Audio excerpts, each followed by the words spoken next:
So now we turn to another living artifact, cultural artifact, and because poems are forever and poems are living, and poems, especially poems in translation, they have very different lives, like avatars. So let us hear from a translator of this book, from Anna Crowe, who did a wonderful job in translating Margarit. Please clap your hands for Anna Crowe.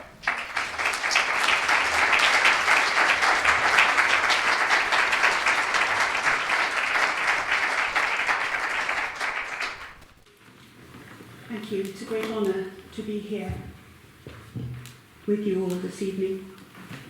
I was Joan Margarit's translator for 15 years.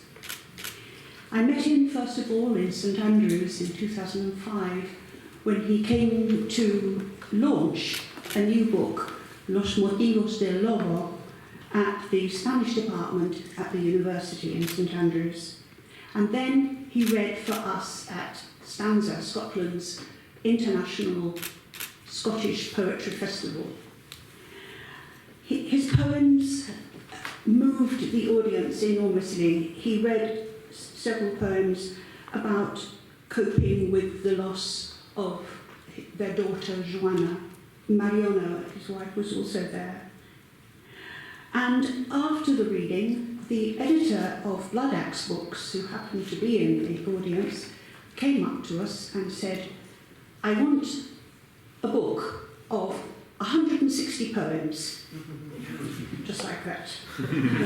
Joan and I were amazed. And so this became Tugs in the Fog, and it was launched in 2006 at the Aldborough Poetry Festival and became a Poetry Book Society recommended translation. I was a very new translator. I was learning to be a translator, and I learned this very much thanks to Joan Margarit. The pianist Gerald Moore, who accompanied Pablo Casals and Victoria de Los Angeles, wrote his autobiography, and he called it, Am I Too Loud? And I think this is a question that translators should also ask themselves. The translator needs to ask this so as not to get in the way of the poem. It's important to listen to the music of the poem, to the tone of voice. And English and Catalan have some very strong affinities. They're both strongly consonantal languages, with a lot of masculine endings and monosyllabic words. And so it's not hard to find sonic equivalents when translating patterns of sound.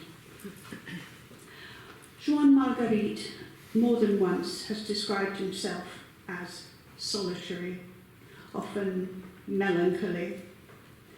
But for me, his poems confront this, and his poetry looks outwards always to the richness and variety of the world. He was a great music lover, especially chamber music, Bach, Schubert, Beethoven, Shostakovich. He was also a great jazz fan of jazz and the French chanson, singers like Léo Ferré, Jacques Brel, Georges Brassens. Being an architect, and an eminent architect, he was also an art lover, a great admirer of Hokusai and Rembrandt. And I often think his poems are like Rembrandt's self-portraits. He loved artists who painted the real world. Artists like Van Gogh, Bruegel, Lucien Freud, Francis Bacon, painters who were not afraid to paint ugliness as well as beauty. He was a great admirer of many English language poets such as Philip Larkin, R.S. Thomas. He and I translated a big book of R.S. Thomas's poems into Catalan. Elizabeth Bishop, he translated her. and of course Thomas Hardy, who, like him, was, if not an architect, a master builder. In fact, Joan's poem, A Lost City, from Univers Fascinant, reminds me very much of a very famous poem. Most children grow up learning it at school, by Thomas Hardy, called A Darkling Thrush. The sound of the bird singing in the dark in the Hardy poem becomes the voice of the trumpet suddenly flowing out from a window in a very dark street on a night of despair. His poems are like a well-made building. There's not too many and not too few. Balance is a characteristic, and exactness. He was a great stickler for exactness. And once he took me on a drive around the countryside of Poblet, near Forest, where they had a house. And I could smell the scent of the herbs on the hillside. And I said to him, "Do you think that's wild thyme I can smell? Is it farigola?" But he immediately stopped the car, leapt out, and started pulling up handfuls of plants. And every time he said, "Tampoco es farigola, tampoco es farigola." But it was this need to be precise and exact that is so characteristic of his poetry. This wonderful book, Wild Creature, his last book, contains two of his last books, and confronts his approaching death. He confronted death with tremendous courage and humility, but also humour. We finished the book 2 weeks before he died, and Mariona told me how really happy he was with it. It's been a privilege working with him. I miss his emails, and it's a privilege to be able to call myself his friend. Thank you very much.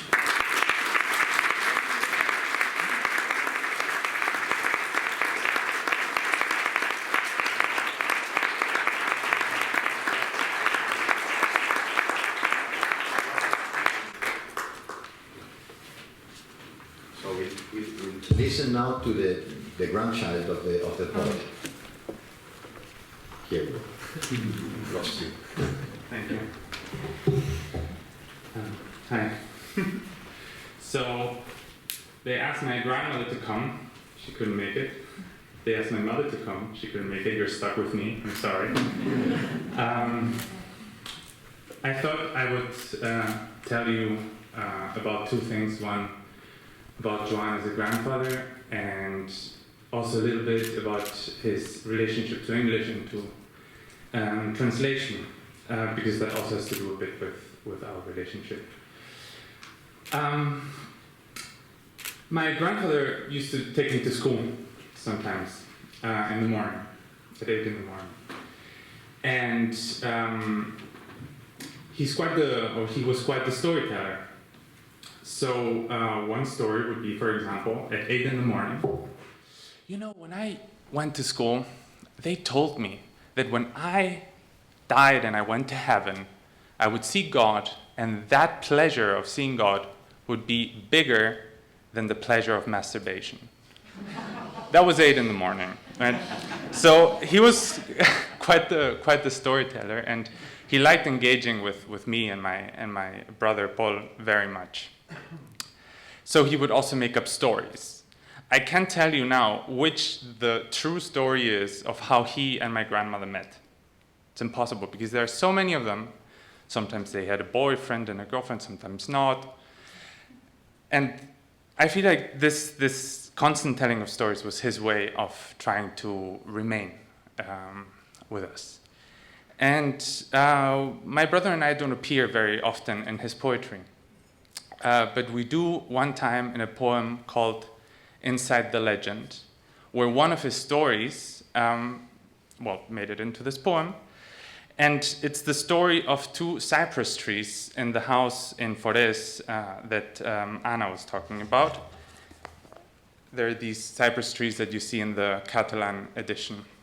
There are two big cypress trees, and they're looking toward the village on the hill. And he told us they're a knight and a queen then had, forbidden love and fled from the castle on a leap on a horse toward our garden and stayed there. And there the two cypress trees weather the winters, the cold winters in Forès and the snow, and they're full of snow, and it's been a cold night, and in the morning my brother and I are staring at the snow, and there's a blackbird that goes on the snow, and the little paws of the blackbird leave a trace, and the poem ends saying that this is the legend that the blackbird writes for whenever he's not there. This is also the poem I read at his funeral, so sorry. So he was quite the storyteller, and one of his best friends, Pere Rovira, who Luis knows very well from their time in Lleida, the Catalan capital of poetry, said in his eulogy when my grandfather died, that my grandfather wanted to have readers, right? As many as possible, which is why he ended up writing in two languages, which I thought was an interesting theory, probably more true than any other reason why he wanted to keep Spanish, because Franco had given it to him with violence in school. It's because he wanted many people to read him. And Pere said something very interesting. He said, if he could have, he would have written in a third language too. So in those mornings to school, my grandfather was retired, and he was trying his best to learn English. Now, my grandfather was a bright man, a man of letters and of numbers and of science, yet English, it just didn't fit in his brain. So I remember that those years, his frustration of not being able to do this. So at some point, he gave up. Yet he continued to work on translating poems or poets from English to Spanish and to Catalan with Anna and with Sam Abrams. This, I think, was his way of continuing that. I have to say this because otherwise my family is going to kill me. One of the last books he translated was with me, Stag Sleep by the American poet Sharon Olds. And so this was really, I saw when I saw him dealing with this, I saw a man at the limit of his capacity of always wanting to learn. And I thought it was admirable when he went to do a reading abroad in Germany or in Great Britain or in the US. He would take me or my mother to teach him to read one of his shorter poems in the English translation or in the German translation. So we would spend an afternoon practicing, and he would write in the Spanish phonemes to, be able to seduce the readership in whatever country he went to. So I'm saying all this because I want to get to how he wrote this last book. I was impressed when I came home to my parents and my grandparents over the last Christmas before he died. I found him emailing Anna, going back and forth with the poems, and I learned the first version of the book of Wild Creature, Anna had translated, and then he wrote it again, and you translated it again. And I thought, poor Anna, she's writing 5 versions of the same poem, and after realizing that, as Pere said, he would have written in a third language, that third language would have been English, and I think this last book was really as close as he got to writing his own poems in English. So I want to thank you, Anna, for that, for the friendship you gave him that way. And I started this whole thing in the worst manner, right? I skid the captatio benevolentiae. I wanted to keep it for the end. So I wanted to thank Ignacio and the ambassador for the invitation and for the loving act. To Luis as well, as always, and for his friendship. And to Anna also for the great care that they take of the documents of my grandfather and our family in the Biblioteca Nacional. And I think that's it. So thank you very much.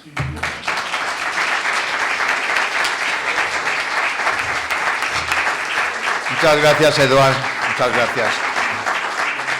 Y gracias, Eduard, por el esfuerzo en venir aquí. De verdad que muchísimas gracias. Bueno, pues now we're going to listen to Luis García Montero, friend of the poet, poet himself, and director of the Instituto Cervantes. Luis. Gracias, embajador. Hoy, como director del Instituto Cervantes, me ha tocado vivir un día de emociones compartido con la Embajada de España en Londres y con la Biblioteca Nacional, gracias al trabajo de nuestro centro en Londres. Today I have the opportunity as director of the Instituto Cervantes to enjoy a very emotional day together with the Embassy of Spain in London, the National Library, and our Instituto Cervantes representation in London. Empezamos de mañana haciendo una ruta por distintos lugares de la ciudad en recuerdo de los exiliados españoles en Londres, los liberales del siglo XIX y los republicanos después de la guerra de 1936. Continuamos a primera hora de la tarde con un homenaje a un hispanista, Trevor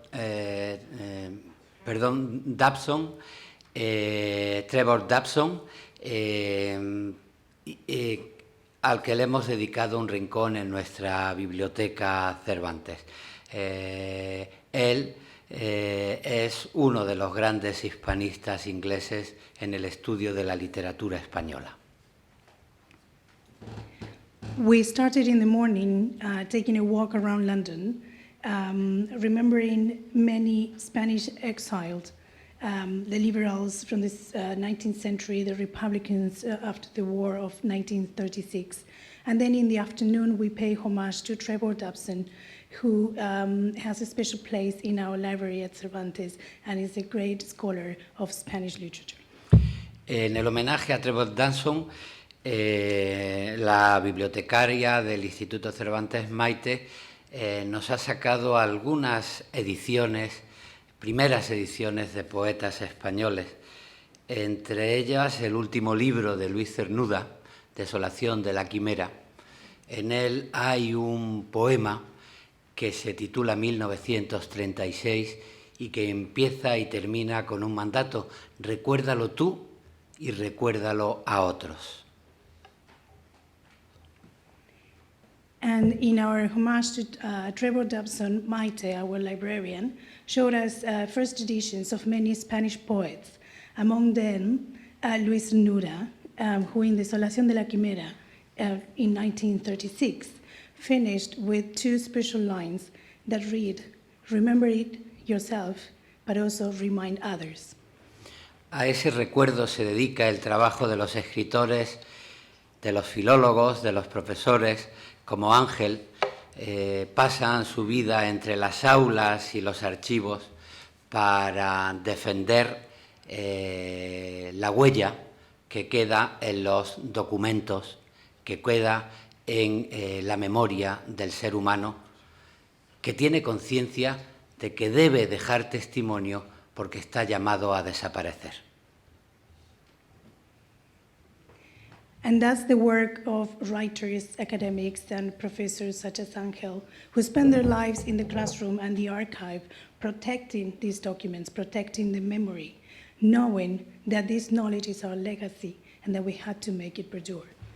Para el Instituto Cervantes ha sido un orgullo hacer de intermediario entre Ángel y la Biblioteca Nacional, y es un orgullo haber hecho de intermediario también entre Joan Margarit y su poesía y Anna Crowe y la editorial que ahora presenta su traducción en inglés.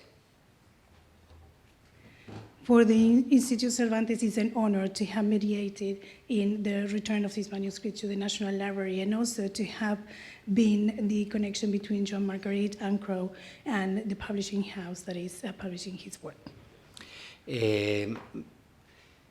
La muerte es una invención del ser humano, nos recuerda Joan Margarit en su último libro, Animal del Bosque. Los animales desaparecen, pero el ser humano toma conciencia de lo que significa la desaparición y por eso necesita dejar testimonio, por eso necesita recordar y luego ser recordado. Death is a human invention, says Joan Margarit, who in Wild Creature describes the importance of leaving a legacy, to remember and to be remembered. El último libro de Joan está escrito ya en la conciencia de su muerte y se tituló Animal de Bosque porque quiso recordar la experiencia de algunos animales de bosque que cuando están a punto de morir, con ese pudor que también recordó Luis Cernuda en uno de sus poemas, se esconden para morir en la intimidad, rodeado de lo que únicamente para ellos es verdadero. He wrote his last book, aware of his incoming death, and I think it was called Wild Animals, because just as wild animals, he was describing this experience of them knowing they're about to die, and just like Luis Cernuda also says in one of his poems, go and hide, to die in private, surrounded by what is important to them. En ese sentido, Joan Margarit, con su último libro, se dio razón a sí mismo y al motivo fundamental de su labor poética. La poesía tiene que ver con la verdad, no con la verdad escrita con mayúscula de los dogmas, sino con la verdad de la propia conciencia. El poeta es el que no puede engañarse a sí mismo a la hora de escribir. In that sense, Joan Margarit gave reason to himself and his own work, understanding that writers can only write the truth as they see, and that's the biggest thing they can give. Y él se encerró en su bosque, en primer lugar con su familia, con su mujer Mariona, con sus hijos, con sus nietos. Se encerró con la poesía. La última conversación que tuve yo con él 2 días antes de morir, sirvió para que nos confesáramos que, quedando bien con la familia, lo que más nos importaba en nuestra vida era la poesía. So he went into his own forest with his wife Mariona, his children, his grandchildren, and his poetry. And in the last conversation we had 2 days before he died, we confessed to each other that, family aside, the only thing we care the most in the world is poetry. Se encerró también con la literatura, con la música, desde el jazz a la música clásica, que fue una gran compañía a lo largo de su vida, con la pintura y con la memoria. Ya fuese la memoria de la Cataluña en la que había vivido desde 1938, de los grandes acontecimientos históricos, o de la España que había visto transformarse a lo largo de la democracia. And he stayed in with his literature, with music, jazz, classical music, painting, with his memories of this Catalonia, where he had lived since 1938, and all the historic landmarks, this Spanish that had transformed throughout the democracy. Y esa tarea del no engañarse, del hablar con su propia verdad, con la verdad de su conciencia, le servía para decir que debajo de las coyunturas políticas, debajo de las mentiras, debajo de los recuerdos de la vida, lo que importa es la verdad de la experiencia humana, esa verdad que no se puede traicionar. And determined not to deceive himself and to speak his own truth, understanding that underneath all political situations and lies and memories, what remains and truly is this truth, the truth of human experience that cannot be betrayed. Eso es lo que tenemos que recordar. Recuérdalo tú y recuérdaselo a otros. Y por eso para el Instituto Cervantes es una emoción estar aquí en la Embajada de España junto a la familia de Joan, celebrando la traducción de Anne y recordando a un poeta que forma parte imprescindible de nuestra herencia humana, Joan Margarit. So then we had to remember, as he said, remind ourselves and also remind others. So for us at the Instituto Cervantes, it's very moving to be here together with the Embassy of Spain, with Joao's family, and celebrate Anne and her translation to remember the poet that we all love. Thank you very much.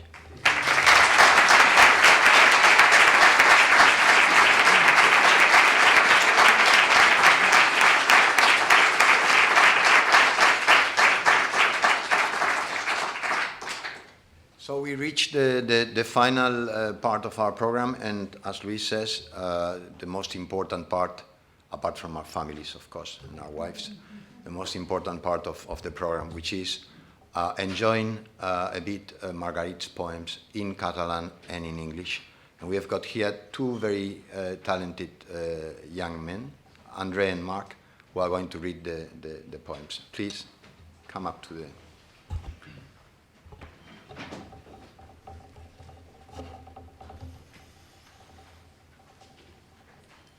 The Two Snowfalls. Seeing so much snow falling everywhere, you and I have remembered, without leaving the house, the snow in which we found our love. We hadn't known each other very long, and we spent that day until well into the hours, walking through streets lit up by warm light that was white and cold. We discovered a new intimacy as yet unknown to both of us. Your gloved hand in mine had begun to save my life. Shining and dark, 60 years have gone by. Even in the hardest, there was the heat of those snowy streets. This past year as well, when I, weakened by chemo that has not succeeded in curing me of this lymphoma, have had you beside me with the same smile, helping me to put together these poems. I offer them to you as a year ends that has been for me one of those that have been the happiest in my life. Les dues nevades. En veure nevar tant per tot arreu, tu i jo hem recordat, sense moure'ns de casa, la neu on vam trobar el nostre amor. Feia poc que ens havíem conegut i vam passar aquell dia fins a la matinada, passejant pels carrers il·luminats per una càlida llum blanca i freda. Vam descobrir una nova intimitat, que per als dos encara era desconeguda. La teva mà enguantada dins la meva havia començat a salvar-me la vida. Lluminosos i foscos, han passat 60 anys. Fins i tot els més durs hi havia l'escalfor d'aquells carrers nevats. També aquest, l'últim any, quan jo, debilitat per una quimio que no ha pogut curar-me aquest limfoma, t'he tingut al costat amb el mateix somriure, ajudant-me a compondre aquests poemes. Te'ls ofereixo en acabar un any que per a mi ja és un dels que han estat els més feliços de la meva vida. Through pain. I've never forgotten the blow to the back of my head from a guardia civil who told me loudly and harshly, "Speak a Christian tongue, boy."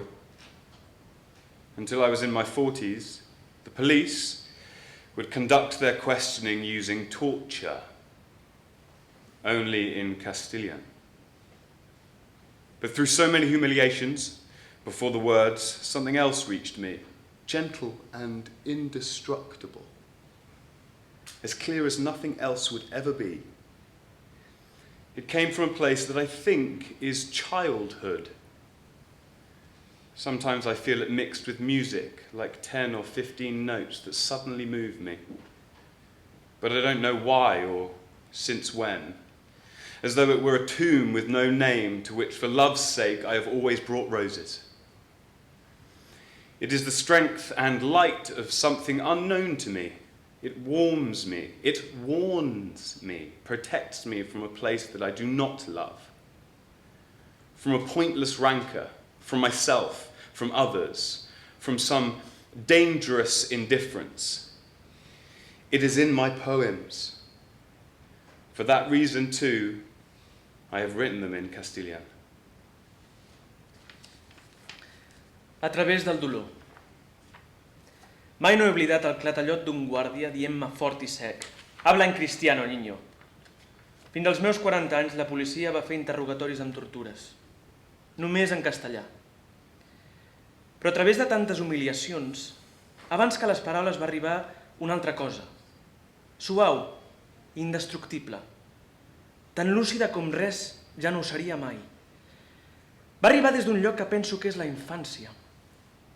A vegades la sento barrejada amb la música, com 10 o 15 notes que de sobte em commouen, però no sé per què ni des de quan, com si fos una tomba sense nom a la qual per amor sempre ha dut roses. És la força i la llum d'una cosa que ignoro. M'avisa, em protegeix d'algun lloc que no estimo, d'una inútil rancúnia, de mi mateix, dels altres, d'alguna perillosa indiferència. És en els meus poemes, que per això també he escrit en castellà. The kitchen. The window, with its 2 panes of glass, opens onto street level. In winter, we keep the light on, those dark mornings, and passers-by see us eating our breakfast. Later, if it's fine, a ray of sun writes a beautiful memory on the table, that of the pair of us among other voices, first when they were babies, then the 2 girls, and the boy, so many conversations and laughter, you and I talking as well, in the kitchen at night while they are asleep. The fear of what might be coming ended there when it arrived. Those sunny mornings, peaceful nights, as though they were still looking into our eyes. Now there are no paths that come from there. There are no paths, but we are not lost. La cuina. La finestra, tancada amb 2 fulles, dona peu de carrer. Durant l'hivern tenim el llum encès al matí fosc i els qui passen ens veuen esmorzar. Més tard, si fa bon dia, un raig de sol escriu un vell record damunt la taula. El de nosaltres 2 entre les altres veus, primer de criatures, després les 2 noies i el noi, tantes converses i rialles. També tu i jo parlant a la cuina, de nit, mentre ells dormien. La por al que podia estar venint i va acabar arribant.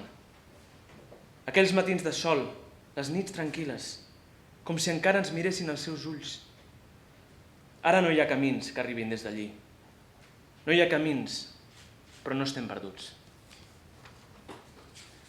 The poem and the wall. Beyond the horizon, there rises a winter's day. The poplar's black branches, the cold and rosy sun has lit up the stone wall of the house. It's an innocent and dangerous hour. It must have been so too for those who made a fire in caves that smelled of smoke, excrement, and slaughtered animals.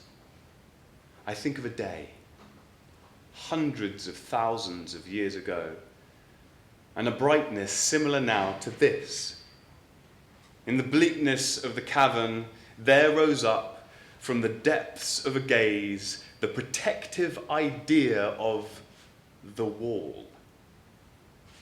Someone, among the shadows, was gazing at paintings or signs made on the rock and lit by the fire. The thought grew like a great tree beneath the stars, at the same time as there arose the warmth, still far off and indistinct, of the house. Watching how the day is being born, I think gratefully of architecture and of the first people who could listen to some hexameters from the Odyssey. I have always kept faith with the poem and with the wall. El poema i el mur. Darrere l'horitzó s'alça un dia d'hivern, negres branques de l'alber. El sol rosat i fred ha il·luminat el mur de pedra de la casa. És una hora innocent i perillosa. Degué ser-ho també per als que feien foc a dins les coves amb olor de fum, excrements i animals esquarterats. Penso en un dia, centenars de milers d'anys endarrere, i una claror semblant a aquesta d'ara. En la severitat de la caverna sorgia des del fons d'una mirada la suposició protectora del mur. Algú entre les ombres mirava, il·luminats per la foguera, dibuixos o senyals fets en la roca. El pensament creixia, com un gran arbre sota les estrelles, alhora que sorgia l'escalfor, encara lluny, confusa, de la casa. Veient com és el dia, agraït, penso en l'arquitectura i en els primers que van poder escoltar alguns hexàmetres de l'Odissea. He estat sempre fidel al poema i al mur. The beginning of everything. Each day, until the evening was far advanced, we were without light. It was barely any time since the Civil War had finally ended. 2 women were sewing. I played at their feet, while all the time it was growing darker.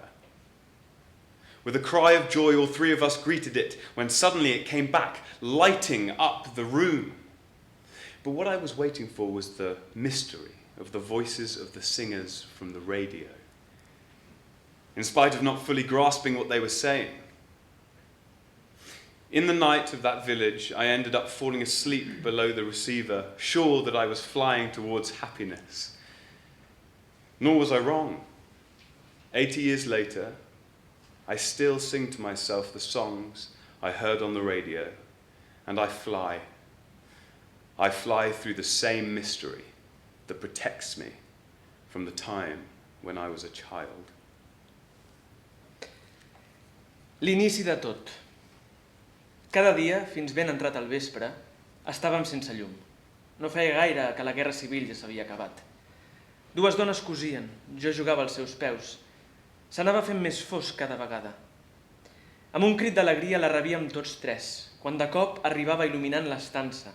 Però jo el que esperava era el misteri de les veus dels cantants des de la ràdio, malgrat no entengués a vegades què deien.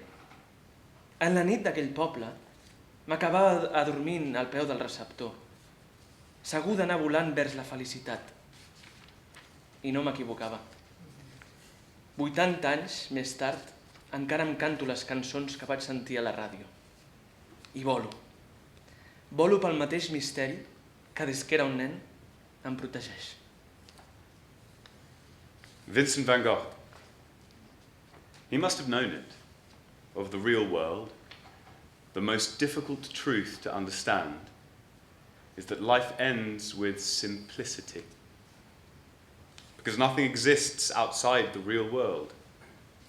A tree, a mountain, a silence, and rain are forever true. They have no need of such turgid stuff as theories, a pretentious world that believes that death, which means no more than that life is ending, is a final and transcendent truth. Painter of firmaments, clogs, beds, chairs, and fields of wheat that crows fly over, Vincent van Gogh did not let himself be fooled. Vincent van Gogh. Ell devia saber-ho. Del món real, la seva veritat més difícil de comprendre és amb la senzillesa que s'acaba la vida. Perquè res no existeix fora del món real. Un arbre, una muntanya, el silenci i la pluja són sempre veritat. No necessiten allò tan tèrbol de les teories, un món pretensiós que pensa que la mort, que no vol dir res més que acabar una vida, és una veritat final i transcendent. Pintor de firmaments, sabates, llits, cadires i camps de blat sobrevolats per corbs, Vincent van Gogh no es va deixar enganyar. Courtyard song. Aspens must shake their leaves and men must hear, but need not listen more than to my rhymes. Edward Thomas. It is beginning to rain very slowly. You and I, in the shelter of the porch, listen to the drops beating as though following a partitura on the ivy leaves and on the large, serious, classical foliage of the aspidistras. But that is not what I was wanting to say in these lines, though it may all belong to the same story. For the first time, like a truth, I have felt that my time was now coming to an end. We cannot forget what a brutal mix of the toughest happiness and limitless sadness our life has been. Today, just like this porch, we are still real, two old people who are talking in this green courtyard while listening to the rain. But now, the only one able to hear them will be he who one day reads this poem. Cançó del pati. Els pollancres han de sacsejar les fulles i els homes ho senten sense escoltar, com fan amb els meus versos. Eduard Thomas. Comença a ploure molt a poc. Tu i jo, sota el porxo, escoltem les gotes que colpegen com si siguessin una partitura, les fulles de les heures i els grans i seriosos fullatges clàssics de les aspidistres. Però no era això el que pretenia dir en aquests versos, per molt que tot pertanyi a la mateixa història. Per primera vegada, com una veritat, he sentit que el meu temps ja s'estava acabant. No podem oblidar quina brutal barreja d'alegria duríssima i tristor sense límits ha estat la nostra vida. Avui, com aquest porxo, encara som reals. Dos vells que estan parlant en aquest pati verd mentre escolten la pluja, però que ja només podrà sentir-los el qui un dia llegeixi aquest poema.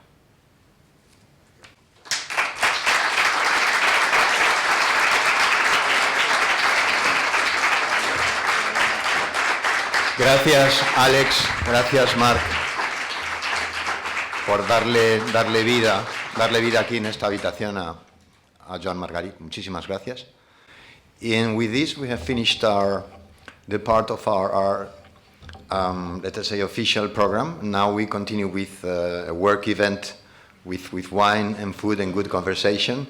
And feel free to take home to your families or to yourselves or to your cats the volumes of Joan Margarit poetry translated by Anna Crowe, which will be waiting for you outside, and also the work of our young writers, the 30 youngest, who will also be outside at the entrance. Thank you very much.